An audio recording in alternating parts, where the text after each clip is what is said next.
I don't like to talk a lot. In my head contemplating fucking thought. Innocence, patience, yeah, I hope I taught. Respect, determination, yeah, what you taught. Tommy never said a good for the time. You boy on his kind and I ain't talking to.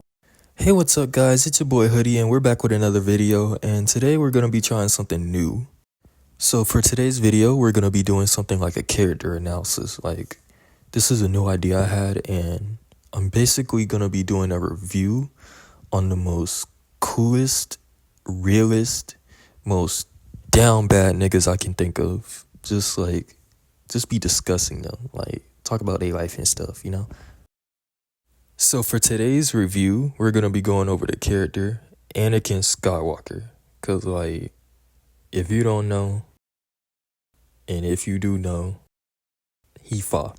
Like, no more to say. Like, that's why we doing it. So here we go. So the way we're going to be doing this is we're going to start off by talking about the early stages of his life. And then we're going to be talking about his glow up and leading into his downfall. So, like, we start on the planet Tatooine, where my boy Qui-Gon, Padme, and Jar Jar, they need parts because they shit broke. So, like, Qui-Gon, he go talk to the shopkeeper.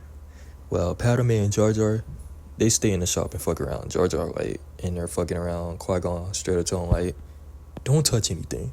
Type shit. That's besides the point. But, like, well, Jar Jar is over there messing around. We cut over to Padme, and Padme, she walks up to the front counter, and she meets this little boy, which, if you know or if you don't know, like, this is Anakin. So, like, yeah, she meets Anakin for the first time, and mind you, at this point, he is a little kid. Like, this is a jit. And bro hit her with the smooth, like, are you an angel? Like, bro hit her with that little kid riz. And so, yeah, Padme and Jar Jar get acquainted with this little jit, and he like, yeah, one day you're gonna see me travel the whole galaxy. Like, I'm a pilot, you know. Like, one day I'm gonna be out of this place. And she thinks it's cute. She laughing at him and stuff, and he like, you know, I'll just work at this shop. I'm a slave and stuff. And she like, you're a slave? And bro straight up look at her like, my name is Anakin. I'm a human. I'm a person.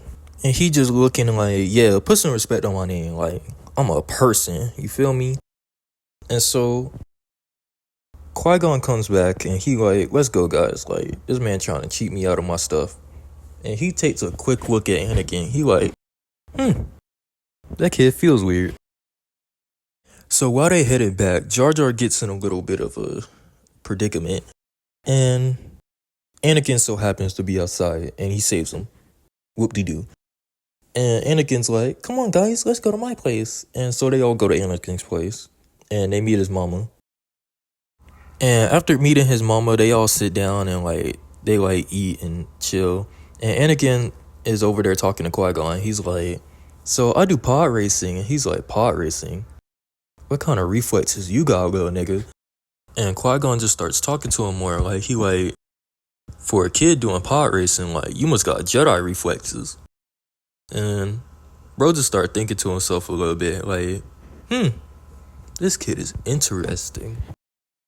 And so Qui-Gon keeps thinking to himself, like, there's something about this kid. Like, I need to know more. Like, I need to do some investigating. And while he's thinking all that, you know, like, Anakin, like, I need to enter the pod race for y'all, because, like, y'all need parts for your ship, and, like, they got the prize money for it. Like, you could get the parts. And he, like, you know, he being main character, like, he want to solve everybody's problems. And his mama like, no, that's a bad idea. Stop it. So fast forward, like, Qui-Gon's talking to Anakin's mama. Like, they convinced the mama to, like, let Anakin do the race, blah, blah, blah. And, like, he starts talking to the mama, like, so, who's the father? Because, like, this little boy, he got the force. Like, he's strong in the force. And so, like, she looks at him and she's like, father?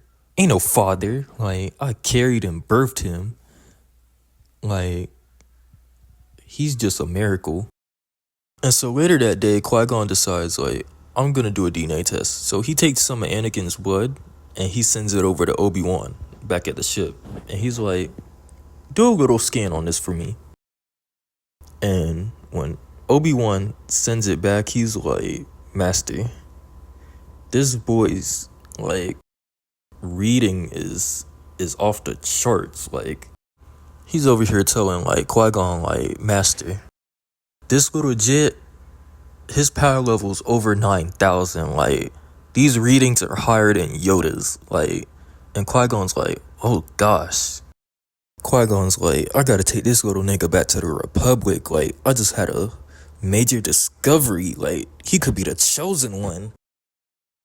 And so, fast forward, long story short, Anakin does the race. He wins. And they go over to, like, the person that owns them. And he, like, well, we won the race. We got the prize money. And they made a bet saying, like, okay, if I win, I get Anakin. Like, I want this boy. And at first he was like, no. Like, I didn't like the way the race went. And Qui-Gon was straight up like, shut that shit up. We won. I'm taking him. And that's that. And moving forward, we get to the Republic. The Jedi Council, like, they check him out at first. And at first they was like, yeah, he's strong in the Force, but, like, he's too old to be a Jedi. Like, we usually, like, start training younger than what he is. And Qui-Gon was like, let Obi-Wan take him as a Padawan. Which at first they say no. But after he dies later, he's like, yeah, he's Obi-Wan's Padawan now. Like, it's set in stone. Now, fast forward a couple years, this is where his kind of glow up starts. Like, he's been training with Obi-Wan for a couple years as his Padawan. You know, I don't really like the stage of him because, like, he got that fucked up looking haircut. But, like, it is what it is. It's not permanent. So, moving forward, Obi-Wan and Anakin get a new mission to, like, go protect Padme because the Council and Padme think somebody's out to get her. She thinks it's Count Dooku trying to assassinate her, but they tell her not to worry, and they send Anakin and Obi-Wan to go protect her. And when they go to protect her, when they all finally meet after, like, a long time, like a couple years, Padme looks at Anakin and like, Annie, like, you grown so much. And they all have a little chat. And Anakin immediately tries to flirt with her, and his master's like, chill out. But then he gets mad and starts talking back, and he's like, no.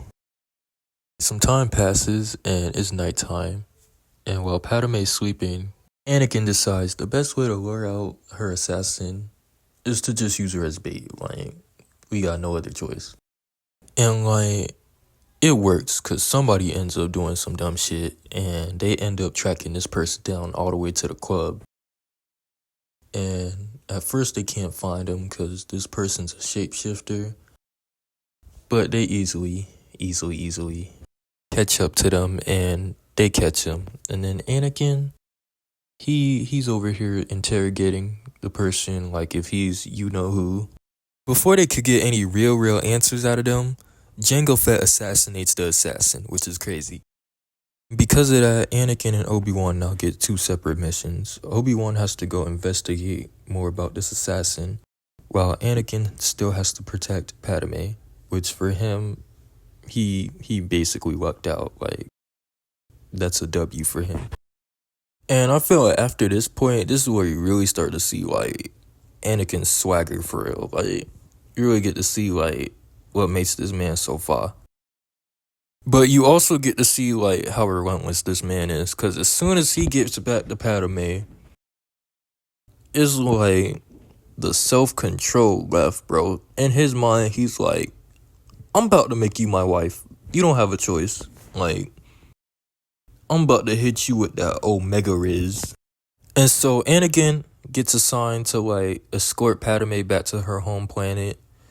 And basically, the whole way there, even before they left, like, when they start packing, bro's like, looking at her a certain type of way. And she's like, don't look at me like that. Like, around this time, she is not feeling this man whatsoever. Also, he's kind of acting immature. But it's okay, because, like I said, this is, like, his kind of glow up. Like, it's his glow up, but, like, he not all the way there yet. Like, he hasn't gotten the full chance to, like, show her his full, like, true personality. He also kind of, like, thinking with his meat and not his head. So, like, yeah. And to be honest, when they finally get to, like, the planet, it only takes, like, 1-2 days for this man to have her laughing and giggling and shit. Like, bro, full on had this girl running in a field of flowers, over here using his Jedi powers to, like, levitate food in her mouth and stuff. Like, bro just had her mesmerized in a short period of time. But although, like, she is feeling him, she breaks it to him, like, look, realistically, we can't be. You a Jedi, I'm a politicianist, this not gonna work out. And he look at her straight up and he like, I don't care, I'm in love with you. Like, I don't care about nothing else you gotta say, like, I love you. And at that point, she just tells him to drop it, like, it's not gonna go anywhere. So he leaves it alone. And while he's sleeping, he starts dreaming about his mama, like, her back on his home planet. And, like, he's been having these dreams often. And he like, thinking to himself, like, is my mother in danger? Like, I need to go check on her. So Anakin decides, like, I'm gonna go home because I don't feel comfortable with these dreams. Like, I'm gonna go check on my mother. And then Padme straight up tells him, like, listen, your mission, your assignment is to guard me. You cannot leave me alone. But then she thinks to herself, like, I'll go with you. Why not? And so Padme and Anakin, they both go to his home planet, Tatooine. And they start asking around. He finds his old, like, slave owner. He's like, yo, where my mama at? And bro, like, oh, I sold your mama. And, like, she got married. She seem happy now. So Anakin, like, cool. You stupid for that, but, like, cool. So, like, he go check out whoever, like, bought his mama. And when he get to the place where his mama was, he find out, oh, I got a half-brother now. Like, my mama was out here having kids with people. And, like, as soon as he found that out, he did not give a fuck. Like, he moved on with that situation very quickly. He like, listen, I'm not here for all that. Where my mama at? And then the guy that married his mama and also bought his mama, which is crazy, like, he straight up tell her, like, she been missing for a little bit. Like, I don't know where she is. And when he look at who it is, it's some old dude that can barely walk. And he talking about, I went out to go look for her, but, like, I'm injured, so I can't really do that. And bro made the meanest face ever. He was like, I don't want to hear that shit. Like, I'm tired of, like, asking around just to get all these damn side missions. And at this point, he just mad. Like, he like, listen, where she got lost at so I can look for her myself, because y'all can't get shit right. So he goes out to go look for her, and he ends up coming across this little bandit camp. And he sneaks in, and he finds his mama in the back of the camp. And she tied up, bro. Like, she beat up, she scratched up. Like, she look like she been whipped. Like, it's sad, honestly. And, like, he tries to free her. And, like, when he's trying to free her, she, like, barely holding on to life. And she just happy to see him. But unfortunately, she takes her last breaths in his arms. And, like, she dies in his arms. And after that, let's just say it was a very sad day for whoever was in that village at that time. So after that, Anakin comes back with, like, his mother's dead body. And he just looks at everybody like, how the fuck I got the job done and y'all didn't? Like, shake my head. Then he's, like, in their little garage, you know, tinkering and stuff. And Padme finds him. And she like, are you okay? And bro just like, he chilling, but like he not chilling for real. He's sitting there like, you know, life used to be simple back when I used to just like tinker with shit, you know?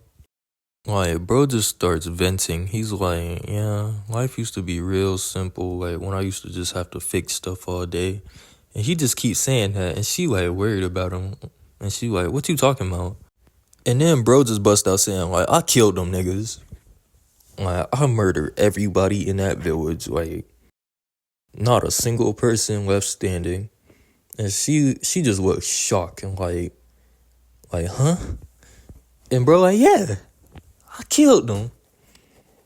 And he ain't just stopped saying that. He was like, I killed them. The women, the children, all them niggas dead. Bro pulled a little yachty. He was like, fuck them kids, bro. Bro wasn't happy about it though. He was like kind of down about it. Not even kind of, like he was depressed. Like he was like, I'm a Jedi. Why did I do that? And so she comforted him. And like at that point, you could kind of see where his like downfall comes. Like he's still in his grow up phase. But like, yeah, you could see where he gonna go later. But yeah, that's all. That's what I'm gonna leave off with for now. If y'all like this video, please tell me this is something new I'm trying. I'll probably make a part 2, cause like this nigga's story long. But like, yeah, if y'all like this, tell me any other characters you would like me to do. It don't matter from what. Like they could be from a game, a movie, anime. I don't care. But this was fun, and I hope y'all enjoy, and I'll catch you on the next one. Peace.